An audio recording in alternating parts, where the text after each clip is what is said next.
आपका IQ Sherlock Holmes के level का था, लेकिन इसके साथ ही आपका ईक्यू होम्स की तरह ही सिर्फ 20 पॉइंट का था।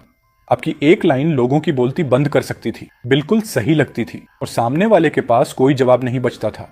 इसलिए दूसरों के लिए आप 0 ईक्यू वाले एक हाई स्कोरिंग बच्चे बन गए थे। आपका काम सिर्फ स्टडी करना था। आप कभी भी मिलनसार नहीं लगे और सिस्टम आपको लगातार सीखने के लिए मजबूर करता रहा। आपको सिस्टम टेक को अनलॉक करने के लिए बेसिक्स को मजबूत करते रहना था, लेकिन हाई आईक्यू का फायदा जल्द ही सामने आ गया। अपने जूनियर ईयर में आपने नेशनल मैथ, फिजिक्स और केमिस्ट्री कॉन्टेस्ट में फर्स्ट प्लेस हासिल किया।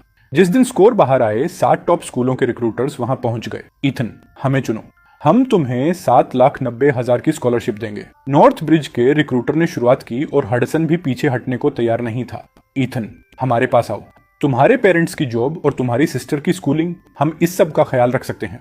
एक पल के लिए हर रिक्रूटर ने अपनी ट्रिक अपनाई। ये एक शोरगुल वाले मार्केट जैसा था, लेकिन आपने उन्हें इग्नोर किया और अलजेब्रिक टोपोलॉजी पढ़ते रहे। जब आपने लास्ट पेज खत्म किया और बोलने ही वाले थे, तभी सिस्टम की आवाज आई, बधाई हो host, algebraic topology task complete हुआ। System reward, full EDA software tech stack, EDA tech. सचमुच यह वह डिजाइन सॉफ्टवेयर था जिसे मदर ऑफ चिप्स कहा जाता था। इसका अभी तक कोई घरेलू वर्जन उपलब्ध नहीं था। तभी आपको एक आइडिया आया, मुझे स्मार्ट लोगों के आसपास रहना पसंद है। मैं एक प्रॉब्लम दूंगा, जो भी इसे सॉल्व करेगा मैं उसे चुनूंगा। हर कोई फ्रीज हो गया। क्या उसे इतना ब्लंट होना जरूरी था? टीचर्स के चेहरे उतर गए। उन्हें स्टूडेंट्स का इंटरव्यू लेने की आदत थी, न कि किसी स्टूडेंट द्वारा खुद टेस्ट किए जाने की। नॉर्थ ब्रिज के मिस्टर बेनेट नाराज थे, लेकिन फिर भी उन्होंने स्माइल की। ईथन, अगर तुम्हारे पास हमारे स्कूलों के बारे में कोई सवाल है तो बस हमसे पूछो। लेकिन आपके लिए यह कदम और भी डम लग रहा था। आपने मिस्टर बेनेट को एक कंफ्यूज्ड लुक दिया। भला कौन इतना बेवकूफ होगा जो अपने ही स्कूल को बुरा कहेगा? जब आप सभी कहते हैं कि आपका स्कूल मेरे लिए बेस्ट है और ऑफर्स भी सिमिलर हैं, तो एक प्रॉब्लम से आपका लेवल टेस्ट करना क्या यह सबसे प्रैक्टिकल तरीका नहीं है?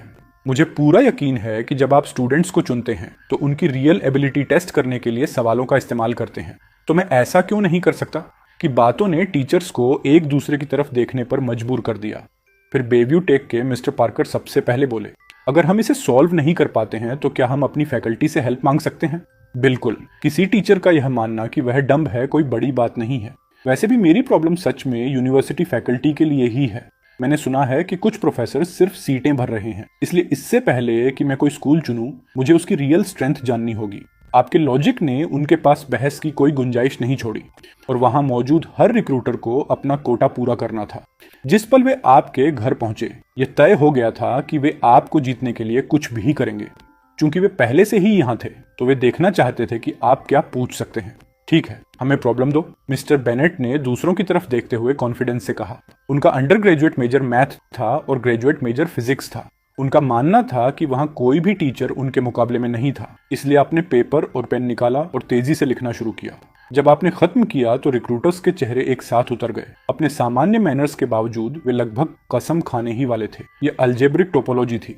मिस्टर बेनेट ने एक गहरी सांस ली और फिर साइलेंट हो गए। इसने तुरंत कॉलेज में मैथ के उस खौफ को वापस ला दिया। टीचर्स ने अपने फोन निकाले, फोटोज ली और बैकअप के लिए कॉल किया। उस दिन उन एलीट यूनिवर्सिटीज में एक अजीब सीन देखने को मिला। एक के बाद दूसरी क्लास में स्टूडेंट्स अपने टीचर्स का इंतजार ही करते रह गए। कुछ ही देर में मिस्टर पार्कर अपने फोन के साथ तेजी से अंदर आए।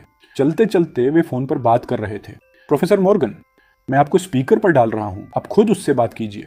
ईथन, तुम्हारी प्रॉब्लम के बारे में बात करते हैं, पहले मुझे आंसर देने दो। ये एलक्यूटी टोपोलॉजी में कॉम्पैक्ट है। इसके बाद उन्होंने प्रूफ देना शुरू किया। प्रोफेसर मॉर्गन का सॉल्यूशन सुनने के बाद आखिरकार आप मुस्कुराए। Algebraic topology abstract, algebraic structures और टोपोलॉजिकल स्पेसेस से डील करती है। इसे सॉल्व करने के लिए कंक्रीट प्रॉब्लम से एब्स्ट्रैक्ट कॉन्सेप्ट्स की तरफ एक छलांग लगानी पड़ती है। और अलजेब्रिक टोपोलॉजी की प्रॉब्लम का आंसर देने के लिए आपको सिर्फ इसे समझने के लिए ही लीनियर अलजेब्रा, रियल एनालिसिस और कर्नल थ्योरी की जरूरत होती है। यही वजह थी कि आपने टेस्ट के रूप में अलजेब्रिक टोपोलॉजी को चुना था, जो मैथ में किसी पर्सन की ओवरऑल स्ट्रेंथ दिखा सकती है। तो आपने प्रोफेसर मॉर्गन से पूछा, आप किस फील्ड की स्टडी करती हैं? इंटेलिजेंट कंप्यूटिंग आर्किटेक्चर और सिस्टम चिप्स, एसिक डिजाइन और integrated circuit reliability. Professor Morgan ने कोई इंपेशेंस नहीं दिखाया, जिससे आप उन्हें पसंद करने लगे। आपकी प्रॉब्लम को सबसे पहले सॉल्व करने से यह साबित हो गया कि वह काफी स्मार्ट थी। बिना किसी इम्पेशंस के जवाब देने से वह पेशेंट लगी और उनका रिसर्च एरिया स्पोज़ाडिगिया ओर्टिसेगिया आपके टेस्ट के बिल्कुल मुताबिक था। इससे भी ज्यादा इंपॉर्टेंट बात यह थी कि अगर आप उन्हें फॉलो करते तो जब आप सिस्टम रिवॉर्ड बाहर लाते तो दूसरे लोग इसे अभी के मुकाबले कहीं ज्यादा आसानी से एक्सेप्ट कर लेते। नफे नुकसान को तोलने के बाद आपको अपना अगला कदम पता था। ठीक है, हमारी डील के मुताबिक मैं सबसे पहले बेव्यू टेक को चुनूंगा, लेकिन मेरे पास 2 सवाल हैं जिन्हें मैं पहले क्लियर करना चाहता हूँ। क्लोई मॉर्गन तक पहुंचने के लिए आखिरकार आपने कुछ और शब्द कहे। मिस्टर पार्कर ने अपना जबड़ा भींच लिया। वह थ्रिल्ड थे, लेकिन उनके सिर में दर्द था। थ्रिल्ड इसलिए क्योंकि उन्होंने अपने स्कूल के लिए एक ब्रिलियंट जीनियस को जीत लिया था। सिर दर्द इसीलिए क्योंकि यह जीनियस दूसरे स्टूडेंट्स की तरह टीचर्स से नहीं डरता था। ऐसा लगता था जैसे वह सेंस उसमें कभी था ही नहीं। आपको सुनकर मिस्टर पार्कर ने जल्दी से कहा, ईथन बिल्कुल पूछो। मेरे एनरोल होने के बाद मेरे पेरेंट्स और मेरी सिस्टर इसी टाउन में रहेंगे। वे बहुत दूर होंगे। मैं हर साल उन्हें देखने घर कब आ सकता हूँ? मिस्टर पार्कर कहने ही वाले थे विंटर और समर ब्रेक्स के दौरान। तभी उन्होंने वेस्टलेक के मिस्टर क्लार्क को एक अजीब लुक में देखा। कुछ गड़बड़ थी। वह बंदा इतना कॉन्फिडेंट क्यों लग रहा था? मिस्टर पार्कर ने जल्दी से अपने दिमाग में मिस्टर क्लार्क के हर मूव को रिप्ले किया। क्लार्क भी लगभग उसी समय हैस के घर पहुंचे थे जब वह पहुंचे थे। अंदर आने के बाद मिस्टर क्लार्क ने आपसे सिर्फ उसी बारे में बात की थी जो उनका स्कूल ऑफर कर सकता था, और उन ऑफर्स में आपके पेरेंट्स और सिस्टर के लिए प्लान्स शामिल थे। जैसे ही मिस्टर पार्कर को यह याद आया, बात समझ आ गई। तो आपके पूछने का यही मतलब था। मिस्टर पार्कर को चुपके से पसीना आ गया। ये बहुत क्लोज था। आपने ये बात जानबूझकर सबके सामने पूछी ताकि कंपेयर किया जा सके कि किस स्कूल का ऑफर बेहतर था। अगर उनका ऑफर दूसरों से कम रह जाता तो आप निश्चित रूप से नॉर्थब्रिज और समिट जैसे किसी दूसरे स्कूल की तरफ देखते, जो प्रॉब्लम को सॉल्व करने से बस एक कदम पीछे थे। नहीं, मिस्टर पार्कर ने तुरंत उस थॉट को रिजेक्ट कर दिया। वह अचानक समझ गए, आप इंफॉर्मेशन के पीछे नहीं थे। आपका असली गोल पार्कर से टेबल पर एक क्लियर ऑफर रखवाना था। अपने कैडीडीडीएच के ब्रेन के साथ आपने शायद अभी सभी स्कूलों के पर्क्स कलेक्ट कर लिए थे। अब आप पार्कर के साथ स्पेफिक्स पर बात करना चाहते थे। तभी मिस्टर पार्कर को एहसास हुआ कि आप गेम नहीं खेल रहे थे। उन्होंने जरूरत से ज्यादा सोच लिया था। आपने कभी भी दूसरे स्कूलों को अपनी लिस्ट में नहीं रखा था। आपका सवाल पार्कर को दूसरे स्कूलों के पर्क्स को मैच करने का एक चांस दे रहा था। चाहे जो भी हो, आपको लोबॉल करने का कोई ऑप्शन नहीं था। 800 स्कीम्स भी आपको मात नहीं दे सकती थी। ऐसा लग रहा था कि आईक्यू हर चीज को क्रश कर सकता है। मिस्टर पार्कर को एहसास हुआ कि लेवरेज हमेशा आपके पास ही था। रिक्रूटर्स चाहे जितने भी बड़े वादे करते या रिश्ते बनाने की कोशिश करते, आपने कभी अपने पत्ते नहीं खोले, क्योंकि आप जानते थे कि आपको क्या चाहिए। उन्हें यकीन था कि अगर वह आपको रीड करने में फेल रहे तो आप उनसे एक शब्द भी नहीं कहेंगे। कोने में खड़े मिस्टर क्लार्क अपने पास वाले इंसान से फुसफुसाए बिना नहीं रह सके। यह बच्चा एक सच्चा प्रोडिजी है। एक छोटी सी लाइन से उसने इंटेल गैदरिंग, कंपैरिजन और लेवरेज का इस्तेमाल कर लिया। एक साथ 3 सोचे समझे माइंड गेम्स। वह ब्रिलियंट है, एक भी वेस्टेड वर्ड नहीं। अगर आप उसे रीड नहीं कर सकते तो आप उसकी वेवलेंथ पर बात नहीं कर सकते। उसकी फैमिली ने निश्चित रूप से उसे यह नहीं सिखाया होगा, इसलिए उसने यह सब खुद ही सीखा होगा। मिस्टर क्लार्क जितना ज्यादा बोल रहे थे, उन्हें उस जीनियस को न जीत पाने का उतना ही ज्यादा मलाल हो रहा था। इस बीच जैसे ही मिस्टर पार्कर को बात समझ आई, उन्होंने जल्दी से सोचा कि आपको क्या जवाब दिया जाए। एडमिशन डायरेक्टर ने इस बार उन्हें फुल अथॉरिटी दी थी। उनसे कहा गया था कि आपको लाने के लिए जो कुछ भी करना पड़े करें। अब उनके इम्प्रोवाइज करने का समय था। ईथन, चिंता मत करो। तुम्हारे पेरेंट्स और सिस्टर हम उन्हें संभाल लेंगे। तुम्हारे पेरेंट्स एक डाइनर चलाते हैं, सही ना? कैंपस के पास कुछ खाली शॉप्स हैं। वे वहां अपना डाइनर चलाना जारी रख सकते हैं। जहां तक तुम्हारी सिस्टर की बात है, अगर वह यहाँ पढ़ना चाहती है तो वह पढ़ सकती है। ये इस बात पर डिपेंड करता है कि तुम क्या चुनते हो, ईथन। इसके अलावा जब तक तुम हमारे साथ जुड़ते हो, तुम एक 3+2+3 bachelors to PhD deal tuition free sign कर सकते हो। एनरोलमेंट के बाद स्कूल तुम्हें अपफ्रंट 5 लाख का अवार्ड देगा। हर साल तुम्हें हमारा टॉप स्कॉलरशिप और एड पैकेज मिलेगा। डेडिकेटेड स्टाफ सभी एप्लीकेशंस को हैंडल करेगा। तुम इस सब पर अपना टाइम वेस्ट नहीं करोगे। अगर तुम बाद में अब्रॉड स्टडी करना चाहते हो तो स्कूल तुम्हारे लिए गवर्नमेंट फंडेड एड के लिए अप्लाई करेगा। उस दौरान सारा कॉस्ट स्टेट और स्कूल द्वारा कवर किया जाएगा। मिस्टर पार्कर के शब्दों ने लाइव चैट में आग लगा दी। क्या तुमने वह सुना? उसके पेरेंट्स और सिस्टर भी कवर्ड हैं। जीनियस ट्रीटमेंट सच में अलग होता है। मुझे बहुत जेलसी हो रही है। मेरे मुंह में पानी आ रहा है। ब्रेनिया ईथन अपनी फैमिली के बारे में भी सोचता है। मैं तो रो रहा हूँ। वह बस डम्ब लोगों से डील करना पसंद नहीं करता। इसका मतलब यह नहीं है कि वह अपनी फैमिली की केयर नहीं करता। अगर एक हाई आईक्यू वाला पर्सन किसी की देखभाल करना चाहता है तो वह हर एंगल को कवर करेगा।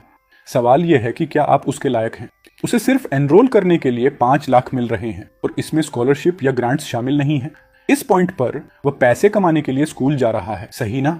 धिक्कार है, हम स्कूल जाने के लिए पे करते हैं और उसे पे किया जा रहा है। उस मोमेंट पर लाइव चैट ईथन के लिए और भी ज्यादा दीवानी हो गई। आप पार्कर के अरेंजमेंट से काफी सेटिस्फाइड लग रहे थे।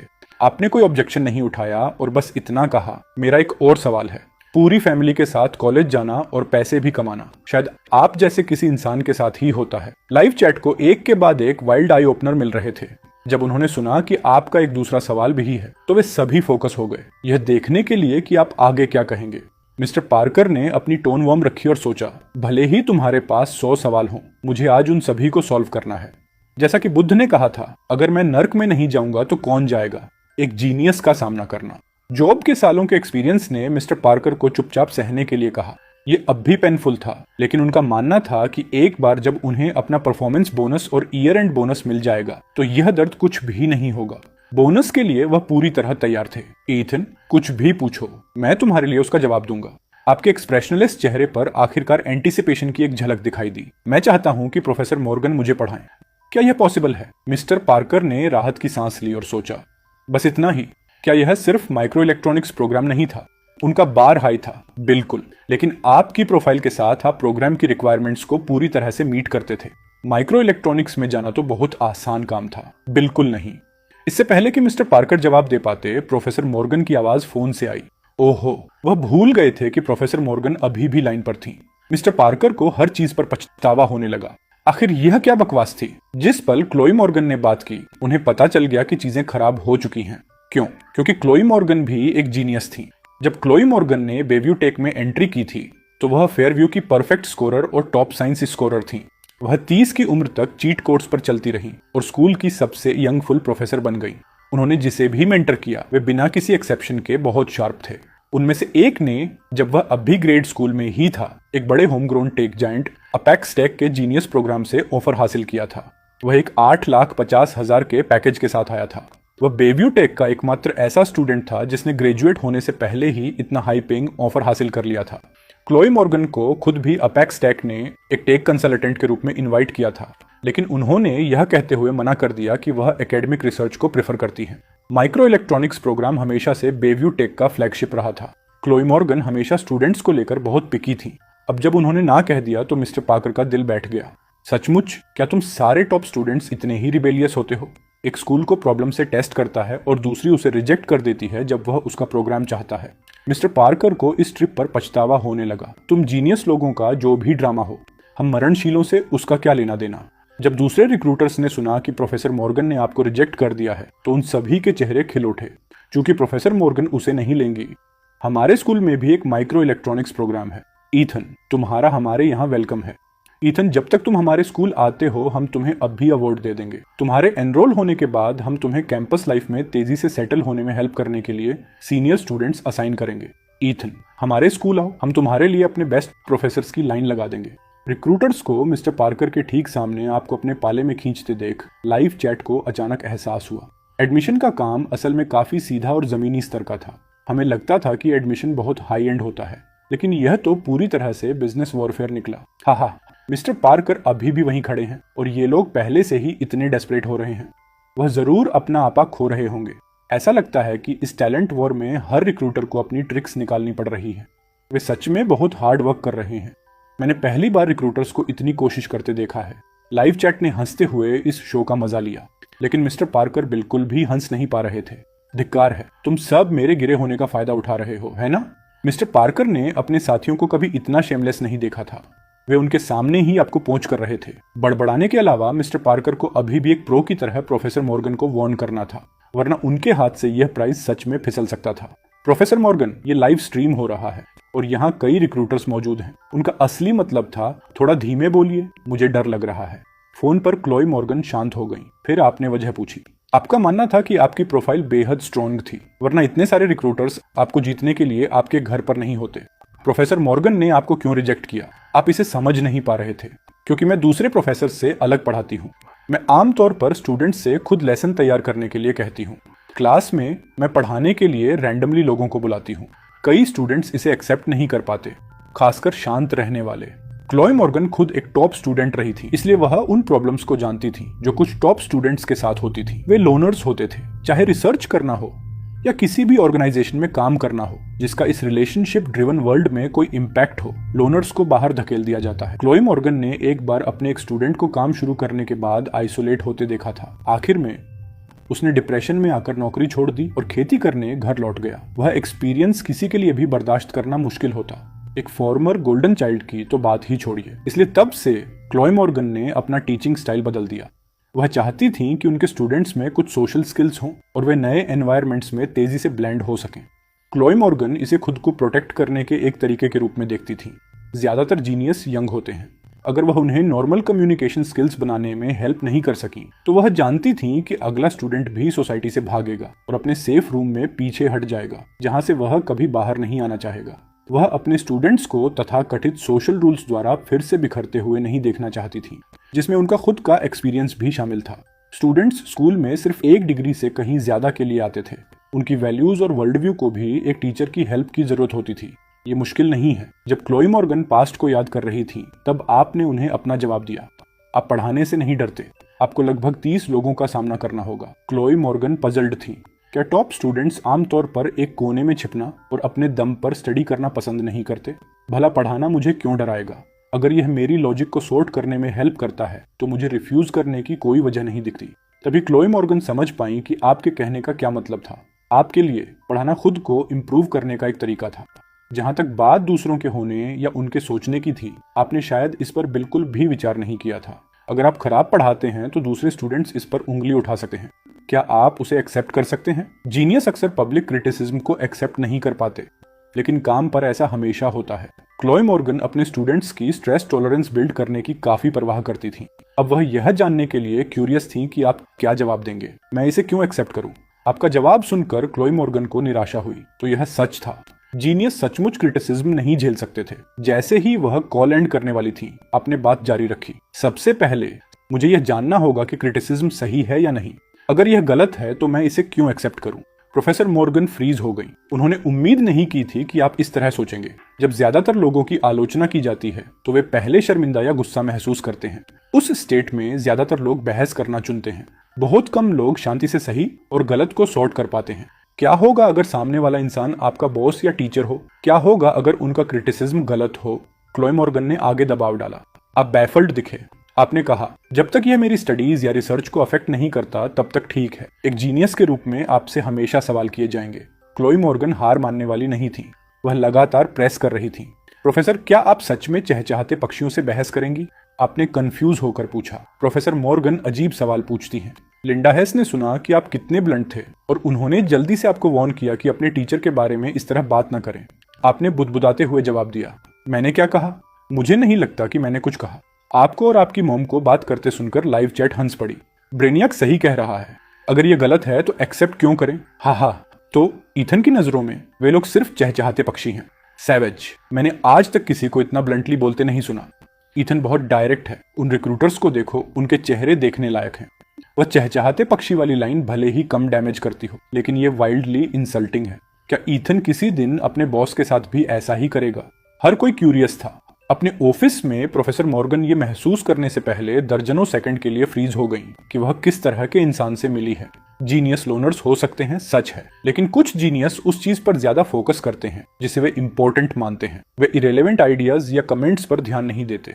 वह फोकस उन्हें बाहरी शोर और नुकसान से बचने में हेल्प करता है, भले ही यह उन्हें थोड़ा एरोगेंट दिखा सकता है। उस मोमेंट पर प्रोफेसर मॉर्गन को लगा कि आप में सचमुच प्रॉमिस है, स्मार्ट और दूसरों की तरह सेंसिटिव नहीं। आप जानते थे कि सबसे ज्यादा क्या मैटर करता है। आपके शब्द बिल्कुल मिलनसार नहीं थे, लेकिन प्रोफेसर मॉर्गन का मानना था कि यह समय के साथ बदल सकता है। सालों बाद जब प्रोफेसर मॉर्गन उस थॉट को पीछे मुड़कर देखेंगी तो उन्हें एहसास होगा कि वह कितनी नादान थी। क्लोई मॉर्गन जानती थी कि अब आपको जवाब देने का समय आ गया है। जब वह अपने ख्यालों से बाहर आईं तो उन्होंने तुरंत कहा, बहुत अच्छे ईथन, मैं बेव्यू टेक में तुम्हारा इंतजार करूंगी। ये सचमुच काम कर गया। प्रोफेसर मॉर्गन, मैं आपके बारे में और जानना चाहूंगा। दूसरों के उलट आपने उनके इनविटेशन पर कोई रिएक्शन नहीं दिया। आपके पास उसकी एक वजह थी। आखिरकार प्रोफेसर मॉर्गन ने अभी अभी ऐसा सवाल पूछा था जो आपके लिए बहुत स्मार्ट नहीं था। आप सोचने लगे कि क्या वह सच में आपको वह हेल्प दे पाएंगी जो आप चाहते थे। इस डर से कि क्लोई मॉर्गन अपसेट न हो जाए, मिस्टर पार्कर जल्दी से बीच में कूद पड़े। प्रोफेसर मॉर्गन एक नेशनल लेवल पर रिकॉग्नाइज्ड यंग स्कॉलर हैं। वह अब बेव्यू टेक के जनरल पर्पस चिप्स और कोर सॉफ्टवेयर रिसर्च सेंटर की हेड है। प्रोफेसर मॉर्गन ने एक बार एक ग्रेड स्टूडेंट को मेंटर किया था जिसने अपेक्स टेक के जीनियस प्रोग्राम का ऑफर अर्न किया था। अपेक्स टेक ने उन्हें एक टेक कंसल्टेंट बनने के लिए भी इनवाइट किया था, लेकिन वह रिसर्च में बिजी थी और नहीं गई। ईथन, क्या तुम अपेक्स टेक को जानते हो? हम अपेक्स टेक के साथ पार्टनरशिप करते हैं। अगर तुम कभी वहां काम करना चाहोगे तो हम तुम्हारे लिए बेस्ट पैकेज के लिए फाइट करेंगे। ये सुनकर व्यूअर्स ने कहा, एक स्ट्रॉन्ग स्कूल सच में हेल्प करता है, आगे की हर राह आसान कर सकता है। आपकी तरफ से आखिरकार आपको इंटरेस्ट आया। आप जानते थे कि अपेक्स टेक देश का सबसे बड़ा इंफॉर्मेशन एंड कम्युनिकेशंस इंफ्रास्ट्रक्चर और स्मार्ट डिवाइस प्रोवाइडर था। कई लोग सिर्फ वहां काम करने पर प्राउड महसूस करते थे। आपने कैलकुलेट किया कि अगर आप ईडीए टेक बाहर लाते हैं तो अपेक्स टेक में सचमुच इसे कमर्शियलाइज करने की एबिलिटी थी। बढ़िया, फिर वही है। Thank you mister Parker. Thank you professor Morgan. मुझे कब रिपोर्ट करना है? जब मिस्टर पार्कर ने यह सुना तो आखिरकार उन्होंने राहत महसूस की। इस ब्रेनियक को उन्हें चुनने के लिए कन्विंस करना किसी भी तरह से आसान नहीं था। उन्होंने आपसे वेट करने के लिए कहा, फिर क्लोई मॉर्गन से चुपके से कंफर्म करने के लिए एक तरफ कदम बढ़ाया। इससे पहले कि मिस्टर पार्कर कुछ बोल पाते, प्रोफेसर मॉर्गन ने बात करना शुरू कर दिया। उसे जितनी जल्दी हो सके बुलाओ। फ्रेशमैन ईयर 1 महीने से ज्यादा पहले शुरू हो चुका है। अगर वह अब आता है तो उसे अभी भी कैचअप कर लेना चाहिए। अब वह एंक्शियस थी। क्या वह वही नहीं थी जो पहले उन्हें नहीं चाहती थी?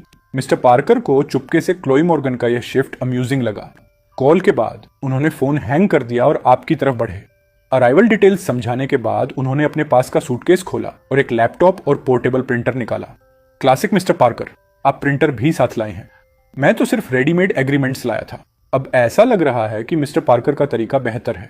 अगर कुछ नया सामने आता है तो वह मौके पर ही एक फ्रेश एग्रीमेंट प्रिंट कर सकते हैं।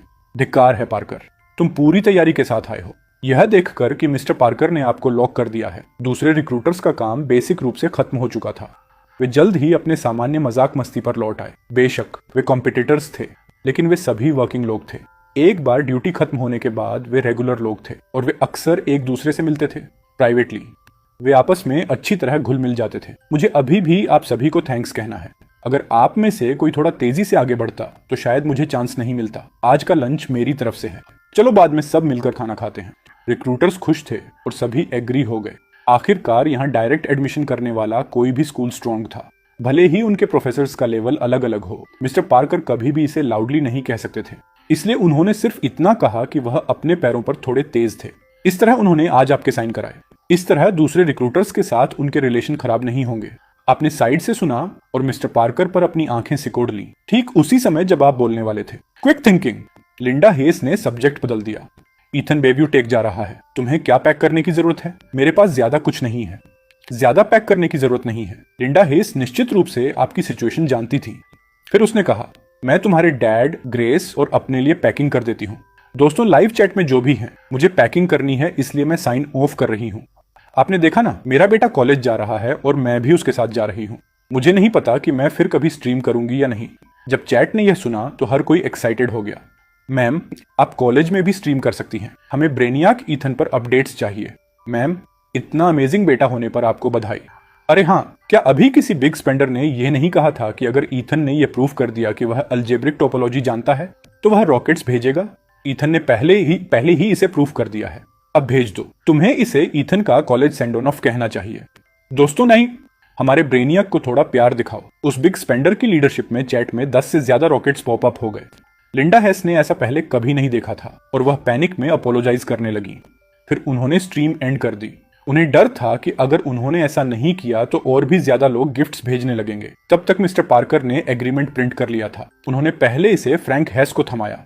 फ्रैंक हेस ने हाथ हिलाकर मना कर दिया। मेरे बेटे को इसे पढ़ने दो, मुझे यह सच में समझ नहीं आता। मिस्टर पार्कर तुरंत समझ गए कि असल में फैमिली को कौन चलाता है। जब उन्होंने इसे आपको सौंपा तो आपने इसे तेजी से स्किम किया। एक बार जब सब कुछ चेक हो गया तो आपने अपना नाम साइन कर दिया। जैसे ही एग्रीमेंट साइन हुआ, मिस्टर पार्कर दूसरे रिक्रूटर्स को खाना खिलाने बाहर ले गए। वह चाहते थे कि आपकी फैमिली भी उनके साथ चले, लेकिन आपने मना कर दिया। मिस्टर पार्कर ने सोचा कि शायद आपकी फैमिली के पास डिस्कस करने के लिए कुछ चीजें होंगी, इसलिए उन्होंने ज्यादा इंसिस्ट नहीं किया। जैसे ही मेघन ब्रुक्स ने देखा कि डील साइन हो गई है, वह जान गई कि उनके पास कोई चांस नहीं था। वह भी चुपके से निकल गई। रिक्रूटर्स के हेस डाइनर से निकलने के बाद मिस्टर क्लार्क ने क्लासिक सवाल पूछा, तो अब हम कहाँ खा रहे हैं? क्या यहाँ पास में ही कोई जगह नहीं है? चलो वहीं खाते हैं। मुझे ईथन से अगले स्टेप्स के बारे में बात करनी है। ठीक है, आखिरकार आज तुमने उसे अपने पाले में कर ही लिया है। हा हा, हर कोई पेट भरकर खाओ और पियो, सब कुछ मेरी तरफ से है। मिस्टर पार्कर ने अपना मिशन पूरा कर लिया था और वह इससे ज्यादा खुश नहीं हो सकते थे। वह रिक्रूटर्स के ग्रुप को हेस की जगह से कुछ ही कदमों की दूरी पर स्थित डॉयल्स वॉक पर ले गए।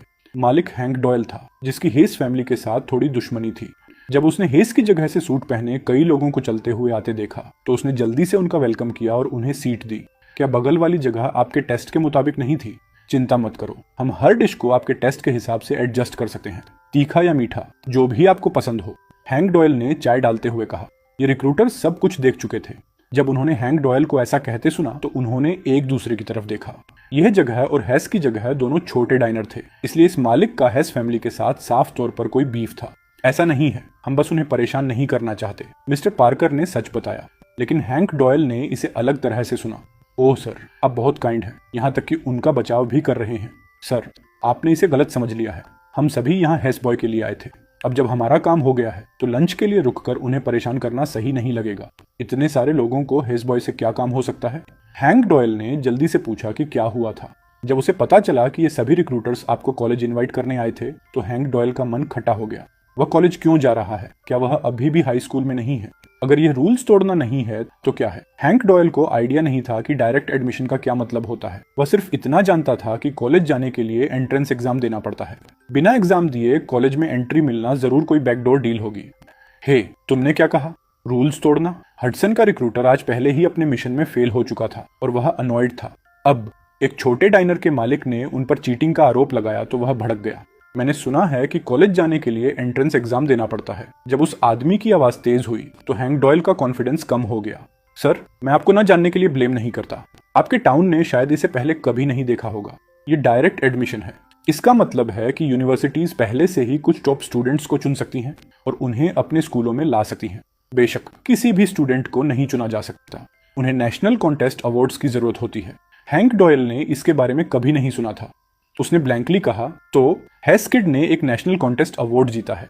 हाँ, और एक से ज्यादा, वरना हम कैपिटल, वेस्टलेक और हडसन से इतनी दूर नहीं आते। जब हैंक ने मिस्टर पार्कर को यह कहते सुना कि वे इतनी दूर से आए हैं तो उसे और भी अनबिलीवेबल लगा। आप एक बच्चे के लिए इतनी दूर आए हैं, क्यों? हैंक डॉयल ने अविश्वास में पूछा। क्योंकि वह एक रेयर जीनियस है। सर, आप अपने टाउन का एजुकेशन लेवल जानते हैं, सही ना? इसके बावजूद ईथन ने पैसे के दम पर पले बढ़े एलिट स्टूडेंट्स की भीड़ को हरा दिया और मैथ, फिजिक्स और केमिस्ट्री में देश भर में फर्स्ट प्राइज जीता। इसके बारे में सोचो, देश ऐसे बच्चे को इस टाउन में कैसे दफन होने दे सकता है? हैंक डॉयल का चेहरा खराब हो गया।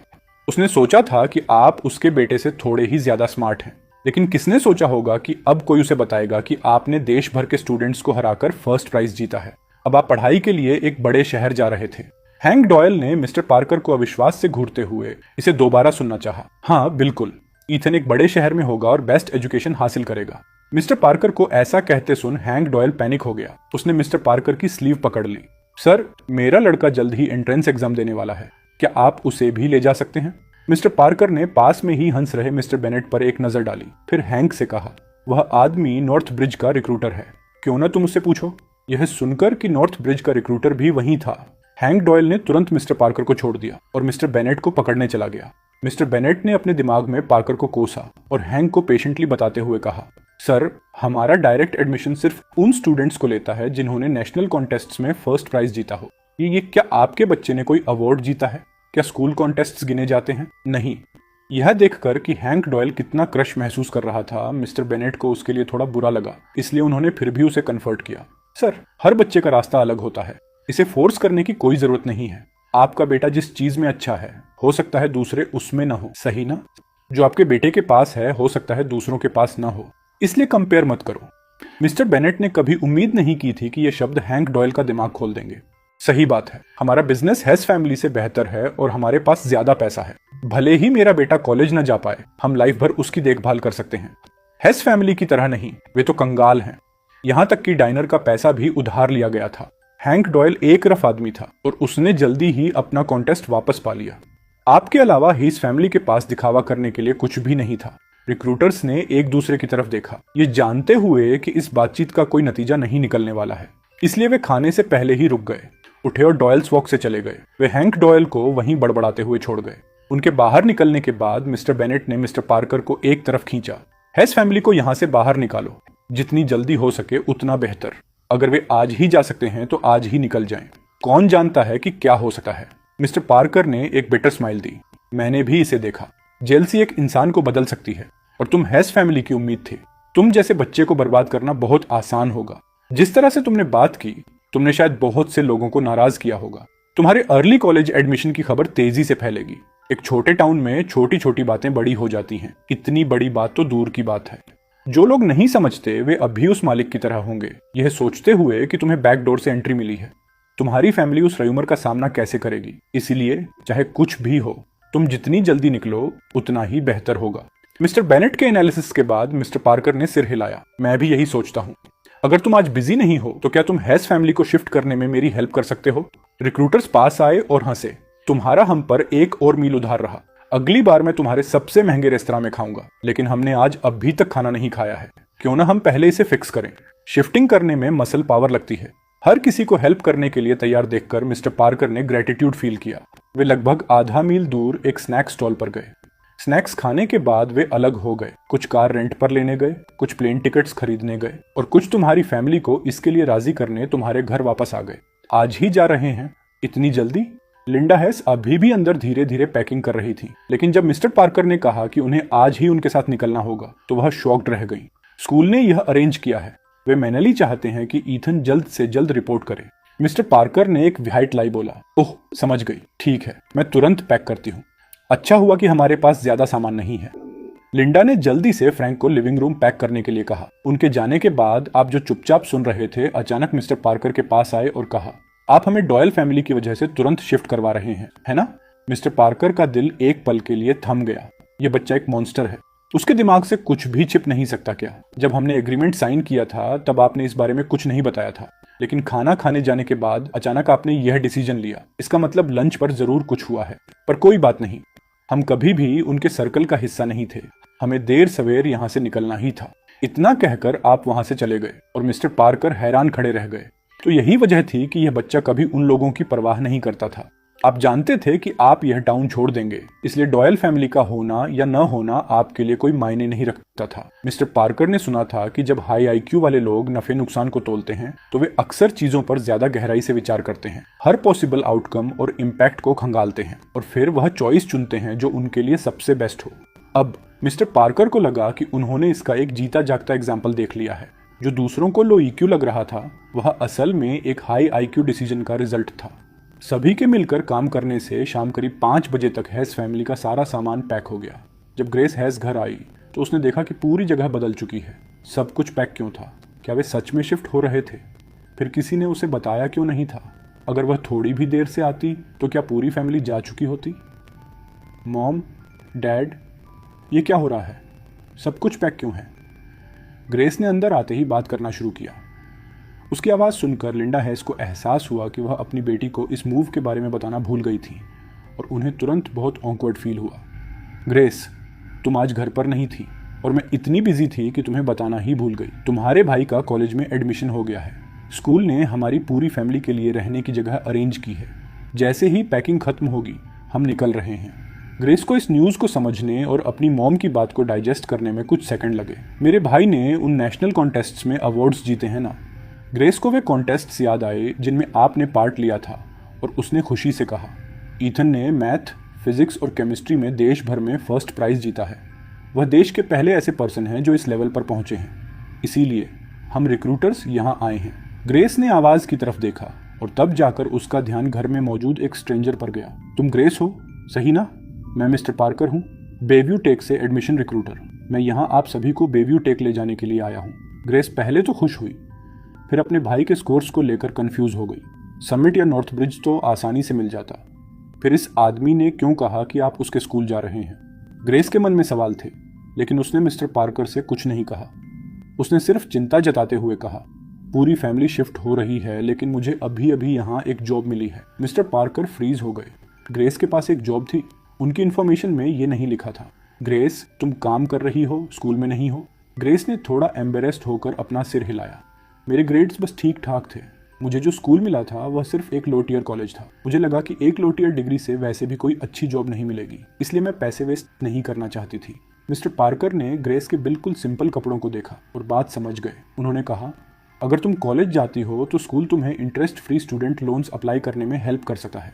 तुम ग्रेजुएट होने और काम शुरू करने के बाद इसे चुका सकती हो। इतना अच्छा चांस है, इसे वेस्ट करना दुखद होगा। ग्रेस ने सिर हिलाया। मेरे भाई ने भी यही कहा था, लेकिन अगर मैं स्कूल जाती तो घर पर सिर्फ मेरा भाई रह जाता।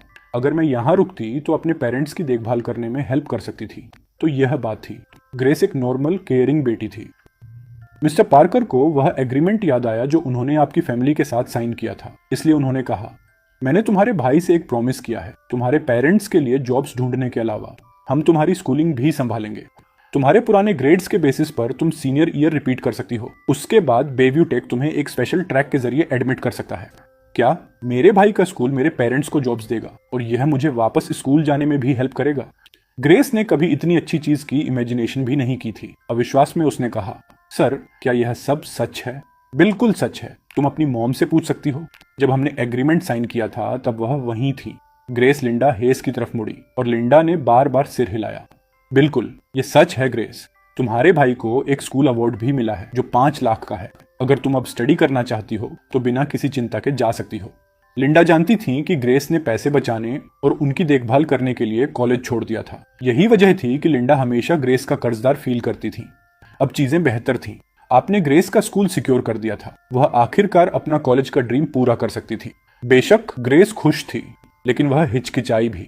क्या उसके जैसे ग्रेड्स वाला कोई इंसान आपके स्कूल में पढ़ सकता था? बचपन से ही वह आपके ग्रेड्स को किसी से भी बेहतर जानती थी।